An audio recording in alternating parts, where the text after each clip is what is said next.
preterm birth and anemia. Now we all know that anemia, the typical iron deficiency anemia, is extremely common in Indian pregnant mothers.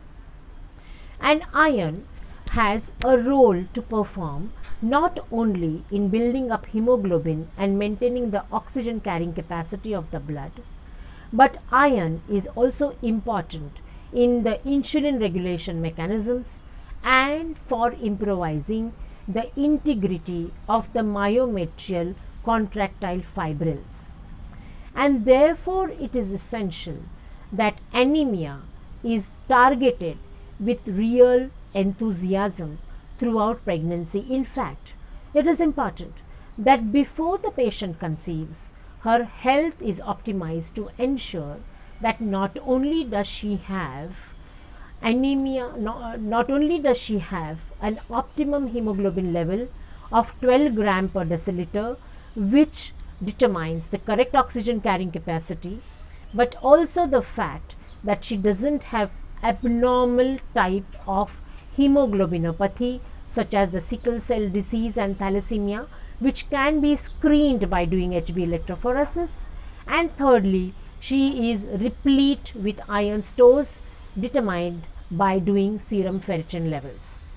Now, if the patient has iron deficiency, it can not only cause oxidative stress leading to inflammatory process, it can weaken the fibrils of the myometrium, thus causing preterm births and also later on postpartum hemorrhage. Additionally, if there is low oxygen carrying capacity, it can increase the possibility of genitourinary and respiratory infections in these patients. Even the fetoplacental unit gets affected adversely, and there can be challenges such as fetal growth restriction, abruption and preeclampsia. It is estimated that more than 50% of women do not have adequate iron stores of pregnancy, and the requirement for absorbed iron increases during pregnancy from 0.8 milligrams per day in the first trimester to 7.5 milligrams per day in the third trimester. Average requirement during the entire gestation is approximately 4.4 milligrams per day. An adequate iron balance during pregnancy implies body iron reserves of more than 500 milligrams at conception. Now, this particular oxygenation, which is delivered by an optimum hemoglobin level, is essential throughout pregnancy.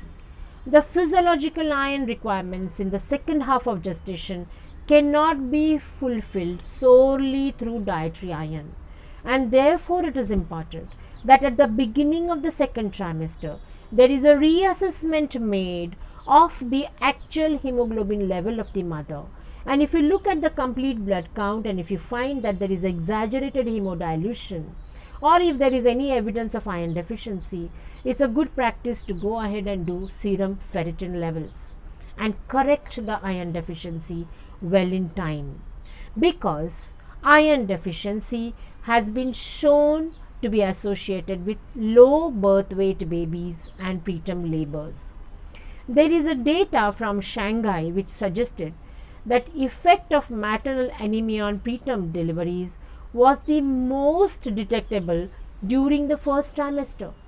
So during the first trimester itself, it's always a good practice to do a complete blood count to identify whether she has anemia during that time, because if she already has an underlying anemia, this patient has a higher risk of having preterm labor as she goes on, and therefore this requires to be analyzed and corrected well in time to prevent occurrence of preterm birth. So look for anemia and treat anemia, look for anemia, treat anemia and prevent preterm birth.